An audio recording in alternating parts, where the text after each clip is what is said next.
Jujutsu Kaisen Modulo Chapter 18. This is easily the hardest I've Jujutsu'd my Kaisen in quite a long time. Oh my god, this chapter is so good. We have so much to talk about. The community is terrible. No one bloody understands it. Agenda is everywhere, which is like, it's fun, it's funny. Slander is great, you know, it's a cool thing, but not at the expense of reading comprehension, which is what the JJK fandom is not particularly good at. So I'm gonna go through this chapter and break down exactly why it is probably my favorite chapter of Modulo so far. I feel like I say that every single week, but fuck it, we ball. Chapter starts off, the Rika-Tsuragi combination. What did I not expect to happen at all in Modulo, to be completely honest, is Yuta Glaze. Even more Yuta Glaze, and potential adult Yuta upscales. The cursed tool registered to the Gojo clan, Yuta's ring. It contains his reserves of cursed energy and the will of Rika Orimoto. So basically, Yuta's power and Rika's power are imbued in this ring, which is pretty much how it works anyway. And Tsuragi is now kind of working in tandem with Rika to fight Maru. Now, Maru is getting his ass absolutely handed to him. He's there like, what is this creature? What is going on? Like, I don't get it. Rika's just having a blast. Tsurugi's just locked in trying to win. But Maru's doing all kinds of crazy stuff while getting his ass handed to him. He's here making all the like buildings and rocks float around him like he's got some gravity kind of shit. He's doing this weird thing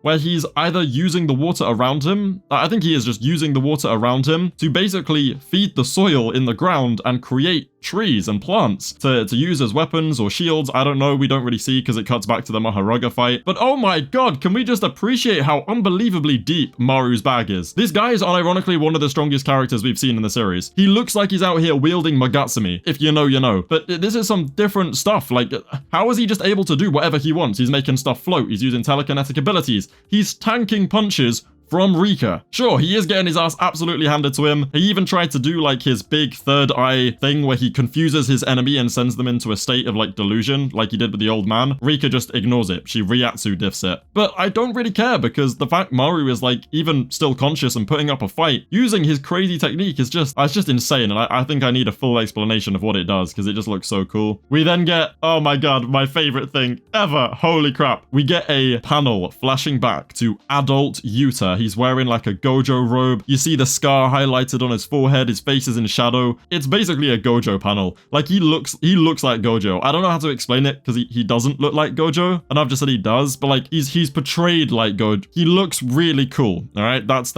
all that matters. He looks really cool. And Maru basically says like the source of this power, is it Tsurugi's grandfather's ring? The cursed energy is like off the charts. It's beyond what any normal person is capable of holding, which we already know is true for Yuta because most of his cursed energy has to be held by Rika because it's so much. But then we get told that this is the work of a sorcerer with extraordinary cursed energy accumulated over years, no decades, which kind of implies that Yuta over the course of his life, even after JJK was over, kept on imbuing his cursed energy into the ring bit by bit to make it stronger, and he was doing that for decades, which does kind of imply that adult Yuta was maybe even stronger than we initially thought he was going to be. It's also a very nice callback to JJK 0 when Gojo taught Yuta to imbue his cursed energy, you know, into the katana, and then when he did it too fast with too much, it broke, and Geto was like, no, you can't do that, you have to do it slowly. It's a nice little callback because it seems he's been spending, you know, the rest of his years basically just very slowly imbuing his unbelievable cursed energy into his ring to make it even stronger.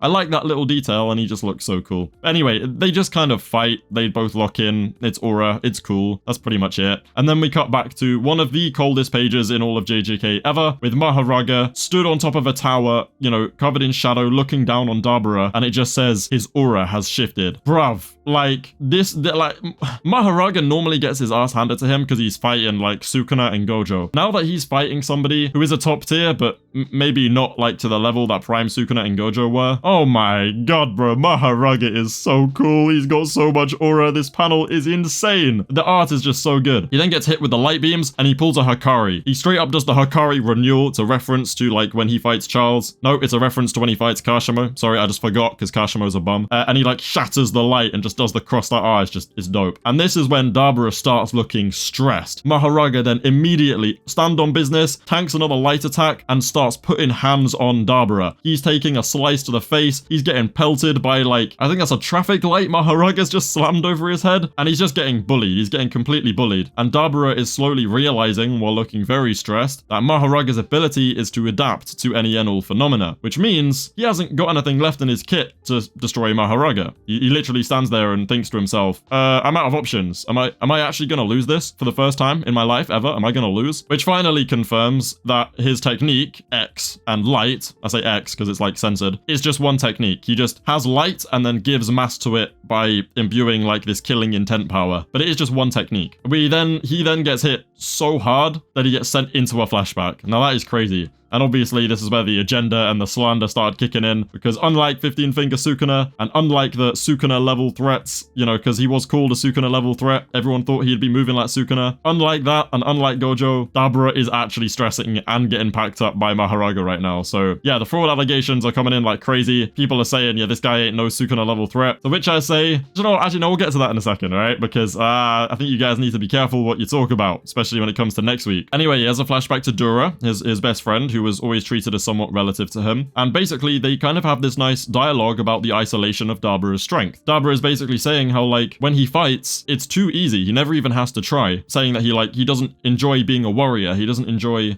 fighting. And Dura's like, no, what you've been doing so far isn't fighting. You haven't been a warrior so far, because a warrior fights for something, whereas all you've been doing is fighting when you want to fight and not fighting when you don't want to fight. That's not fighting. That's not what real fighting is. Real fighting is when you have something to fight for. It's when you must fight. And this is the moment here where Dabura, for the first time in his life, realizes and learns the importance of fighting for something. He thinks about all the Lemurians that Dura asked him to protect, and he thinks about his sister and realizes it's not an option. I have to win this fight, not for my own sake, but for other people's, which is amazing. It's amazing writing. It's really good themes. It's really nice. It's so much more interesting than Dabura no diffs Mahoraga. Do you know what I mean though? Like it's really good. When you stop and read it, it's really interesting. Forget your agenda for a second and appreciate, like, Dura was saying to Dabura, one day an opponent will teach you what it means to like actually fight, and there'll be an opponent that can best you. This is it. Dabura, we cut back to it and he's thinking to himself, wow, Dura, you're amazing. I think I'm going to lose. And you see him like absolutely battered, injured, bleeding, crumpled against a brick wall that's just like fallen down around him, and he sits there and says, it hurts. I'm scared. I think I'm going to lose. Now, with the way he's looking down at the ground like he's about to cry, saying, it hurts, I'm scared, yeah, you can imagine. The slander was crazy.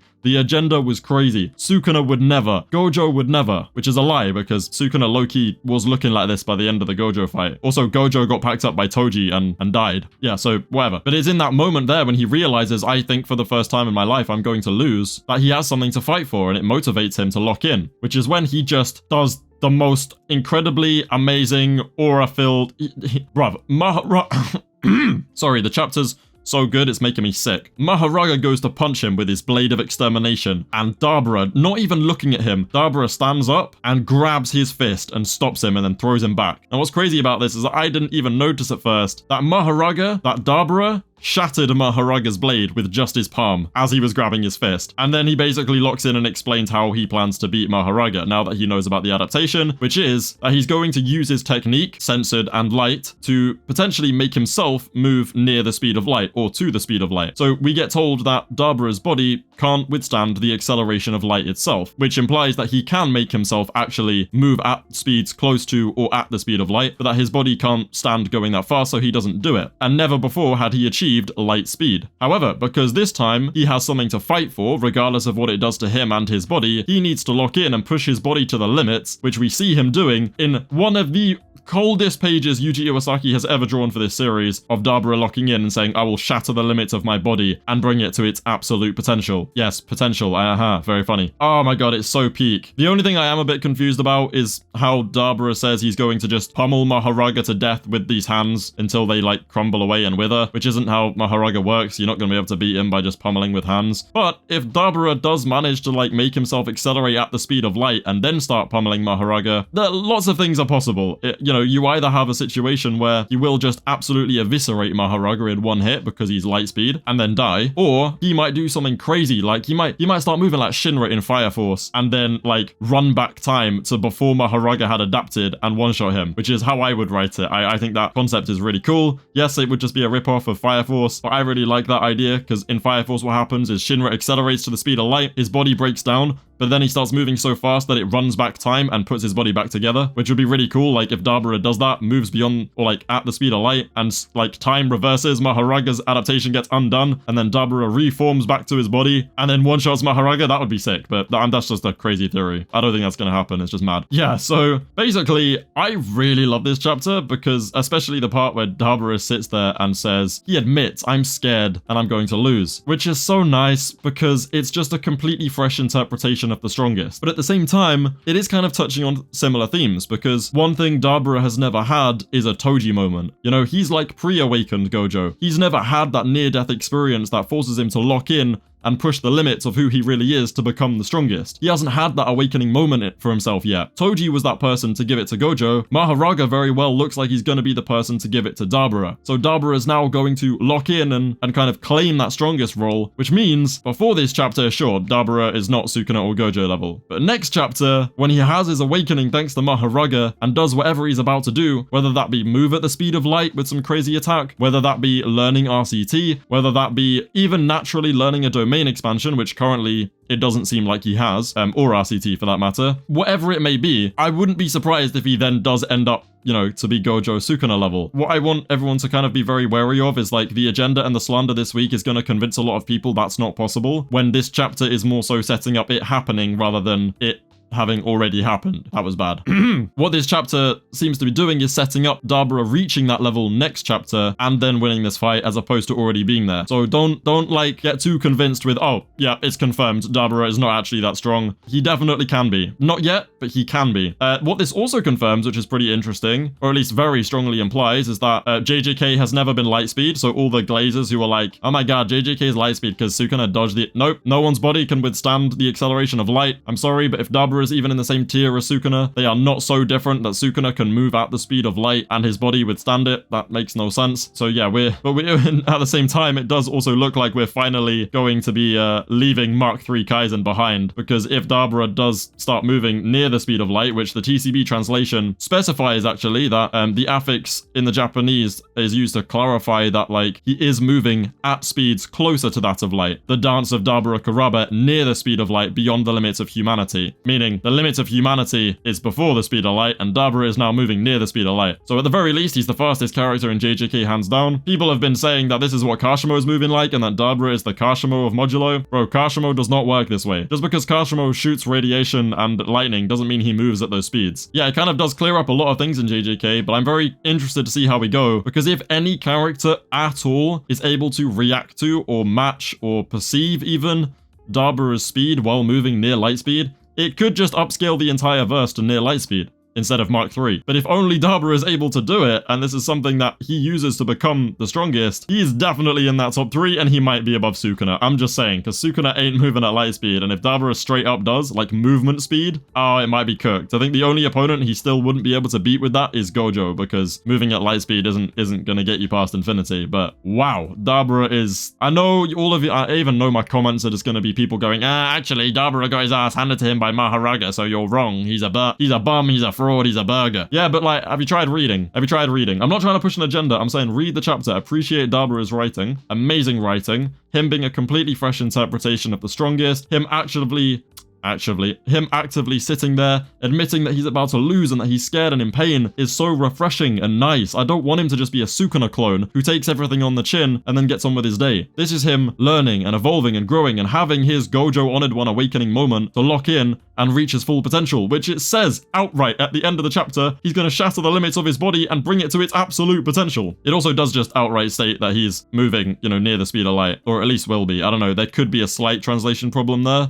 But either way, the intention is very clear. Near the speed of light is absolutely possible for Dabura, whereas at the moment it's not possible for anyone else. So yeah, I'm really curious to see how things go from here. There's loads of agenda, loads of like power scaling stuff, loads of narrative stuff. This chapter literally just caters to absolutely every side of the fan base, and I love it. No matter what you're into, it caters to all of it. So obviously, keep doing the agenda, keep doing the slander on both sides because it's funny, it's good for the community. Just don't let it influence your reading comprehension, because next week, Dabura is going to lock in and do some crazy stuff, and then I think the Gojo Sukuna level talks will definitely be relevant. So amazing chapter. It's just so good. Like how the Yuka thing plays into it, how Tsurugi and Rika plays into it, how Yuji plays into it. And there's only like, what, 9 chapters left? 8 chapters left, maybe? Oh my god, it's just, this series is so good. Anyway, this has been like a proper yap fest. I'm gonna make an actual scripted breakdown of Dabura's character and how it's misunderstood on the main channel soon. But yeah, I basically just wanted to make this video as a big old yap sesh about the chapter and why I think it's agenda and slander this early on is a dangerous game when it comes to reading comprehension, but still,